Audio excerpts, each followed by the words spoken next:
দেশনেত্রী মরহুমা বেগম খালেদা জিয়ার ৮২তম জন্মদিন উপলক্ষে আজকে এই দোয়া ও মিলাদ মাহফিলে উপস্থিত সম্মানিত আমাদের বাংলাদেশ জাতীয়তাবাদী দলের জলঢাকার নেতৃবৃন্দ, অঙ্গ সংগঠনের নেতৃবৃন্দ, সাংবাদিকবৃন্দ এবং সবাইকে আমার সালাম, আসসালামু আলাইকুম, এবং হিন্দু ভাইদেরকে আদাব। আজকে এতক্ষণ আপনারা শহীদ প্রেসিডেন্ট জিয়াউর রহমান এবং বেগম খালেদা জিয়া সম্বন্ধে আপনারা বিস্তারিত আলোচনা শুনেছেন। পূর্ববর্তী বক্তারা খুব সুন্দরভাবে আপনাদেরকে বলেছে। তা আমি শুধু একটা কথাই বলবো যে বেগম খালেদা জিয়া, আল্লাহ তাআলা তাকে এত মর্যাদা দিয়েছিল সেটা ভাষায় প্রকাশ করা যায় না, এবং এটা বিশ্বে বিরল।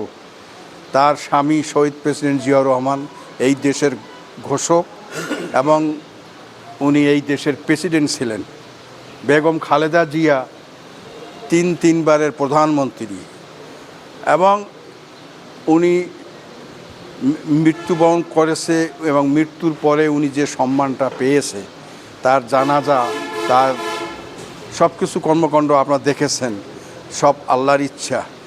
এবং আর একটা কথা না বললেও হয় না যে তার ছেলে আজকে এই দেশের প্রধানমন্ত্রী। তাহলে তারেক রহমানের বাবা ছিল প্রেসিডেন্ট, মা প্রধানমন্ত্রী তিনবারের, এবং উনি নিজে এখন প্রধানমন্ত্রী। তাহলে এই ফ্যামিলিটার সম্বন্ধে বলার কোনো অপেক্ষা রাখে না। আমরা গত 17 বছর এই খালেদা জিয়ার এই জন্মবার্ষিকী নিয়ে কত কি ঘটনা ঘটেছে হয়তো পালনও করতে পারিনি। এটা বলে ভুয়া জন্মদিন, মানে এমন মানে কত দিক দিয়ে যে এই ফ্যাসিস্ট সরকার যে এই বিএনপিকে মানে বিএনপির উপরে অত্যাচার নির্যাতন করছে, সেটা আপনারা সবাই জানেন। এবং আমার তো মনে হয় ওই আওয়ামী লীগের মধ্যে যারা ভালো লোক আছে তারা স্বীকার করবে যে হ্যাঁ, খুব নির্যাতন করা হয়েছে।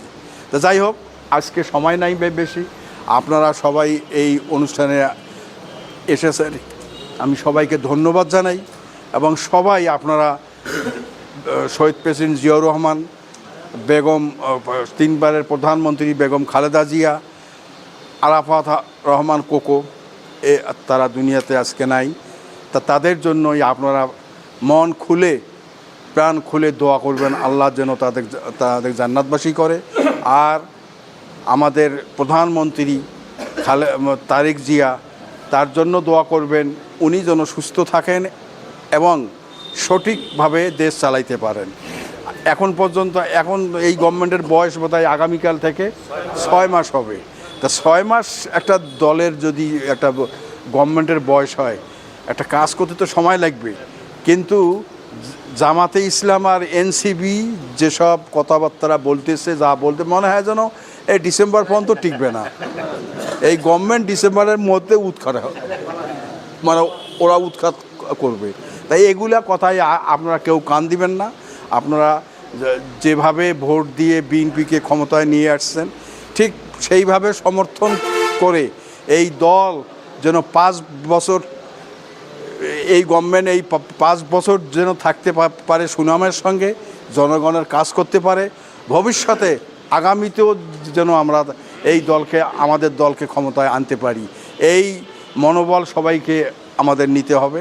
এই আহ্বান রেখে আমি সবাইকে ধন্যবাদ দিয়ে, এই গরমের মধ্যে, এই রোদের মধ্যে আপনারা সবাই এসেছেন, এজন্য সবাইকে ধন্যবাদ দিয়ে আমি আমার বক্তব্য শেষ করছি। আসসালামু আলাইকুম।